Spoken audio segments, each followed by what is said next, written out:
Olá, cumprimento a todos que estão aqui assistindo esse vídeo. Meu nome é Paulo Akiyama, sou advogado aqui em São Paulo. O meu escritório atua fortemente no ramo de direito empresarial e direito de família. Porém, estou aqui hoje para falar com vocês sobre o nosso sistema prisional. Aí a grande pergunta que todos nos fazem. Ora, você é advogado na área de direito empresarial, advoga na área de direito de família, vem falar sobre sistema prisional?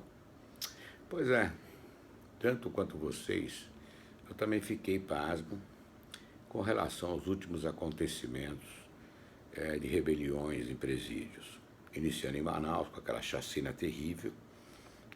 Poucas imagens que circularam pela internet, era uma coisa assim absurda. Depois teve uma no Pará e depois finalmente agora em Alcaçu, no Rio Grande do Norte.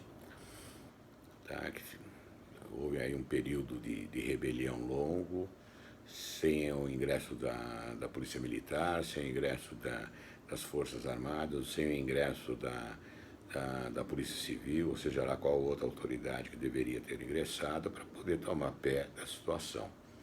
E aí vimos aquele ridículo de fazer um muro com containers para separar as facções.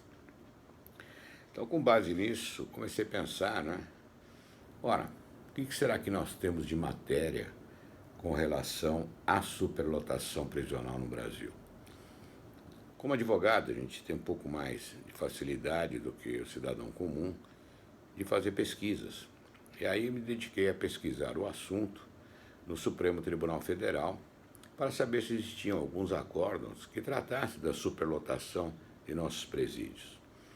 Para minha surpresa, encontrei inúmeros acórdãos. Acórdãos são as decisões do Supremo que tratavam sobre esse assunto.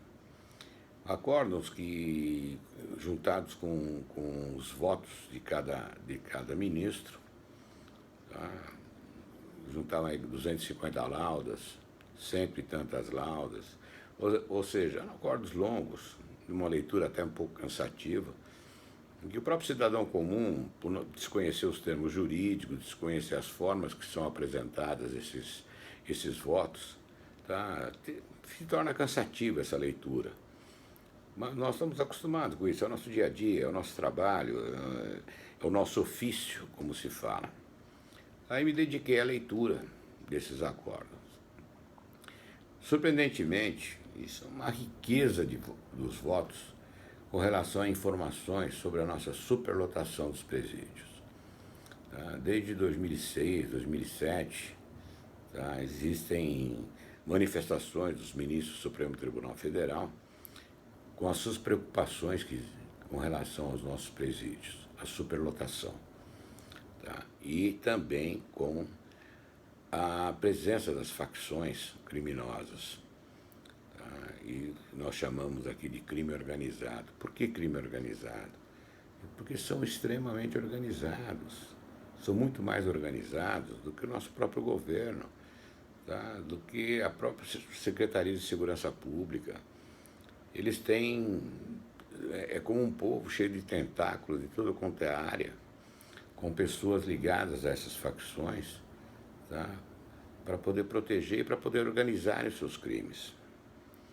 E aí, analisando esses votos, lendo alguns votos exarados pela ministra Carmen Lúcia, hoje presidente do Supremo Tribunal Federal, por nosso decano do Supremo, o ministro Celso de Mello, pelo ministro Gilmar Mendes, pelo ministro Marco Aurélio, pelo ministro Fachin, até que é recente no Supremo Federal, por outros ministros, até pelo ministro Aires Brito, que já se aposentou, que foi presidente do Supremo na época do Mensalão, o ministro Joaquim Barbosa, que também já se aposentou, entre outros vários. E sempre se manifestando com a superlotação, demonstrando que a superlotação de nossos presídios é uma coisa assim muito séria e cavalar. Não há um presídio no Brasil que não tenha superlotação.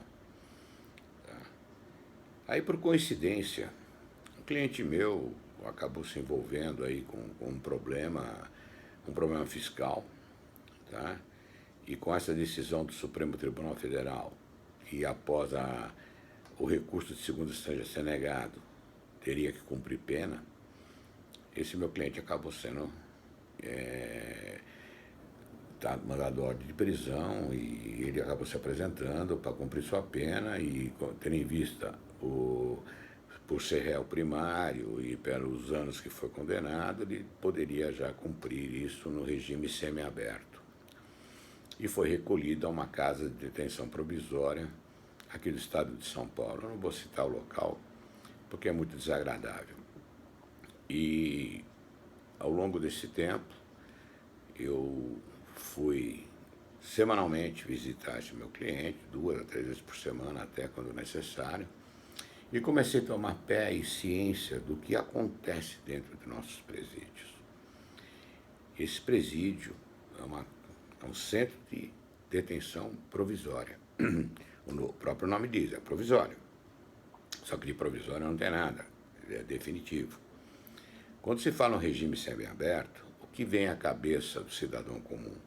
Ah, isso é tranquilo, ele só vai dormir na cadeia. Não é isso, não.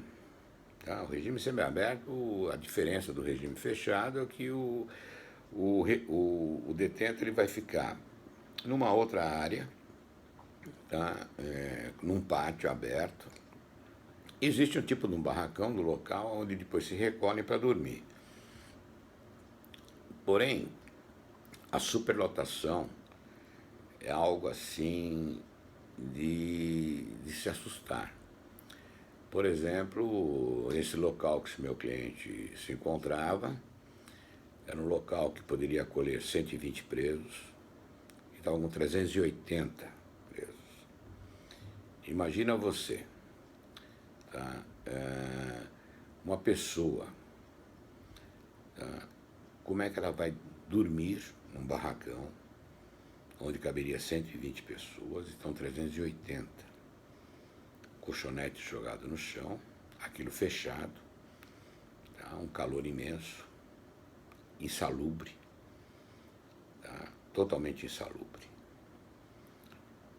E é essa a realidade do nosso presídio. No regime fechado, nesse próprio centro de detenção provisória, tá? Nós sabíamos que a capacidade seria em torno de 1.500 presos. Estavam com 2.800 presos lá dentro, no regime fechado. E aí começamos a avaliar um pouco melhor as condições de atendimento a esse preso. Primeiro, o presídio deveria ter um médico de plantão. Tá? Um contingente desse de pessoas, tá? Necessário ter um médico de plantão. Não havia médico de plantão. Havia um enfermeiro, técnico de enfermeiro, e que nem sempre estava presente no local. Portanto, se à noite, por exemplo, um preso, aquelas condições insalubres, tá, viesse a ter um mal súbito, não teria ninguém para socorrê-lo. Ele morreria ali dentro, sem dúvida nenhuma. Com a mesma coisa no regime fechado. Tá? Parte odontológica. Segundo dizem, os presídios deveriam ter atendimento odontológico, mas não há. Então pense vocês que tem atendimento odontológico, não tem. Daí um preso com dor de dente, tá? Ele vai ficar sofrendo lá com dor de dente. Tá? Não existe agente penitenciário suficiente para poder atender a necessidade e a demanda que dá um presídio desse. Esses agentes penitenciários mal remunerados, infelizmente, tá? E sem condições de trabalho, falta tudo para eles. Tentam fazer o melhor, mas não conseguem. Essa é a realidade de nossas prisões. Tá? Isso eu estou dizendo um centro de detenção provisória. Imagine vocês como era o caso lá em Manaus, como era o caso lá no Pará, como era o caso lá em Alcaçuz. Tá? Daí vamos partir para a parte de alimentação. Todos vocês sabem que a alimentação de preso Nós somos os contribuintes, nós pagamos por isso. Porém, a qualidade de alimento que chega a esse preso é terrível. Você vai ver um feijão salgado, uma água, cheio de pedra, tá? Então percebe-se que não houve higiene nenhuma. Quem preparou aquele feijão simplesmente abriu um saco de feijão de 60 quilos e jogou dentro de uma panela. Não lavou, não separou, não fez nada. Não teve nenhum tratamento e aquele feijão de terceira ou quarta qualidade. O arroz cru, ele vai cru. Ou seja, não é que é cru, assim, cru como sai do saquinho que você compra, mas ele não está cozido, ele está pré-cozido, vamos dizer assim. Uma carne, essa carne, o sabor dessa carne parece que é uma carne que já estava putrificada, entendeu? E foi preparada com molho ali para poder enganar e a pessoa comer. Quer dizer, essa qualidade de alimentação vai levar o que ao preso? Vai levar uma piora dele, vai dar problemas, sem dúvida nenhuma, a esse preso, ou ele não vai se alimentar. E aí ele vai ficar carente de alimentação, vai ficar subnutrido. Existem mais alguns outros detalhes que eu vou tecendo para vocês. Esses votos dos ministros, muitos deles, tá? Inclusive um recente que houve aqui em 2015, tá? Tratando do excesso de contingente nas prisões. A gente fala excesso de contingente assim para ser educado, porque realmente é uma super lotação. Tá? Veio a determinar que os estados viessem a fazer um levantamento sobre isso e que também fossem os presos separados por qualidade de crime. Então tem aqueles crimes leves e tem aqueles crimes hediondos. Os crimes hediondos são aqueles crimes violentos, né? Homicídio, latrocínio, roubo à mão armada, estupro. Então, que houvesse uma separação desses presos. Em março desse ano de 2016, tá, houve um comunicado geral aqui de São Paulo, tá, o comunicado 1414 de 2016, que determinou que fosse criado um cadastro único prisional, para que o Estado soubesse quais eram os presos, onde estavam localizados, tipo de crimes, tá, e onde estavam cumprindo as suas penas, de forma tal que pudesse separar os crimes leves, os presos com crimes leves e os presos com crimes hediondos, para que não se convivesse no mesmo local. Porém, isso nunca ocorreu. Nunca ocorreu. Tá? E se continua essa mistura. Então você imagina o seguinte, tá? Uma pessoa que cometeu um crime fiscal, por exemplo, uma sonegação fiscal, ele deixou de recolher ou sonegou imposto em relação às dificuldades da sua empresa, tá? Para poder honrar a folha de pagamento, em especial a folha de pagamento. Muitos fazem isso porque não tem dinheiro para fazer a folha de pagamento, então entre pagar o Estado e pagar os funcionários, ele paga os funcionários. Tá? Ele foi enquadrado no crime de sonegação fiscal. Eventual recurso dele, foi negado esse recurso em segunda instância, ele foi recolhido a uma detenção. Tá? Esse empresário, ele chega lá e vai conviver com criminosos perigosos, homicidas, estupradores, traficantes. E nós sabemos pela imprensa, tá, que no presídio entra tudo. Entra telefone celular, entra droga, entra arma, entra tudo dentro do presídio. Como entra, ninguém sabe. Ou se sabe e não coíbe. Nós não sabemos, não estou aqui para julgar isso. Tá? E essa pessoa começa a conviver com essa qualidade de preso, dentro do ambiente insalubre, uma alimentação péssima e sem qualquer tipo de recurso. E essa pessoa pressionada lá dentro, porque ele tem que sobreviver lá dentro, ele tem que estar bem lá dentro. Chega um momento que essa pessoa, se ela não tiver uma estrutura, ela vai acabar caindo o quê? Pro vício da droga. Daí, ao invés de corrigir o cidadão, ressocializar, como se diz, tá? Você criou um viciado em droga. E além do que, a droga dentro do presídio, ela custa caro, muito mais caro que nas ruas. Como é que essa pessoa vai pagar essa droga? Serviços para as facções. E assim se crescem as facções. Tá?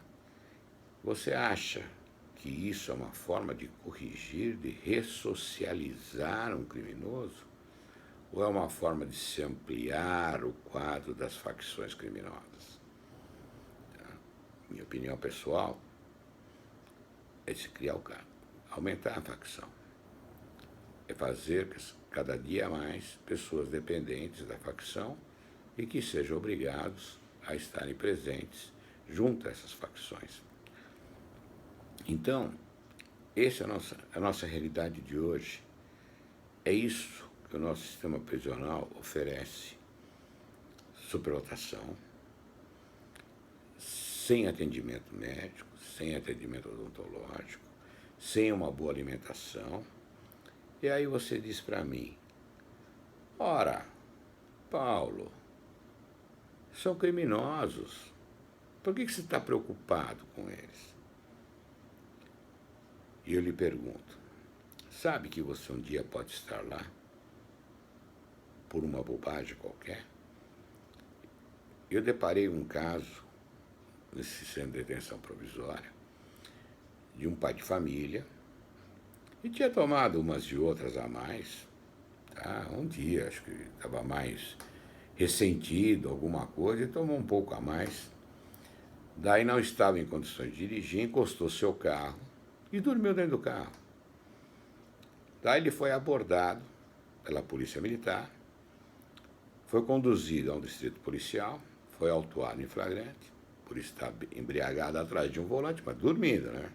Mas estava atrás de um volante, não tinha condições de pagar fiança e foi recolhido ao centro de detenção provisória. Quer dizer, esse homem era trabalhador, pai de família, e estava lá preso. Tá? Caso simples. Isso não pode ocorrer com você? Com outro caso que eu disse, sonegação fiscal. Um empresário lutando dia a dia, dando emprego, lutando para manter sua empresa viva, lutando para fazer a folha de pagamento, manter seus empregados recebendo dinheiro para poder levar dinheiro para casa, para poder dar sustento à sua família. Tá? Foi pego como sonegador fiscal. E estava lá preso. Misturados, convivendo com homicidas, com pessoas que praticaram roubo à mão armada, estupradores, traficantes, todos misturados no mesmo lugar. Quer dizer, você não corre esse risco amanhã? Essa é a minha preocupação. Minha preocupação é com aquele preso mais leve, de crime leve. Aquele preso que não deveria estar na cadeia. Aí você vê um menor infrator, ele vai, ele assassina, ele é recolhido, daqui a pouco ele está na rua. Ele é menor. Tá? E você não. Você que lutou, você que tentou fazer a folha de pagamento, você que tentou manter seus empregados com dinheiro para poder alimentar a família, você foi preso, você estava recolhido. E você está lá comendo aquela comida, você está lá com risco de vida de ter um mal súbito e não ter um médico para lhe atender. Você está lá arriscado a ter um problema dentário sério e ficar sofrendo com dor, porque dor de dente é uma coisa terrível. Tá? Você está lá sujeito a mandos e desmandos de facções. É isso. É essa a realidade das coisas. Você pensa que isso vai corrigir, vai ressocializar? É assim que ressocializa as pessoas? Creio que não. Seriamente, temos que repensar o nosso sistema prisional. Temos que repensar como tratar os nossos presos. temos que repensar na qualidade do que poder fazer aos nossos presos. Preso tem que trabalhar. Ele que vai trabalhar, que criem fábricas, que criem meios desses presos trabalharem, tá? Para que se ocupem. Que criem meios para esses crimes de menor relevância, crimes mais leves, possam ser cumpridos em uma prisão de segurança mínima, se for o caso, ou então no regime aberto. Porque para esse cidadão que cometeu um crime mais leve, que é um cidadão de bem, tá? Só dele saber que ele está condenado criminalmente já é um martírio na cabeça dele. É assim que deve ser tratado, e não da liberdade para aqueles criminosos de crimes pesados. Nós devemos rever. O sistema tem que ser revisto. Recentemente, hoje mesmo, saiu uma reportagem, tá, que o governo federal havia encomendado há uns anos atrás que fosse desenvolvido um sistema para o controle de todos os presos a nível nacional. Gastou-se 14 milhões de reais. Sabe o que aconteceu? A empresa não entregou, cancelaram o contrato e tiveram que fazer um novo contrato com uma outra empresa e que também não está cumprindo. É isso que funciona. Nosso dinheiro vai aí. Enquanto isso, está aí nosso sistema prisional, está aí as chacinas, estão aí as rebeliões, estão aí as facções tomando conta de tudo. Temos que evitar isso. Nosso trabalho como cidadão é isso. Precisamos cuidar da nossa cidadania. Somente assim teremos segurança nas ruas, somente assim teremos pessoas que estejam cumprindo pena de uma forma que sejam produtivas e não fiquem dentro dos presídios tramando novos crimes, comandando aqui fora as suas gangues. É isso que nós precisamos. Agradeço a todos. Muito obrigado. Tá? E que tenham um bom dia.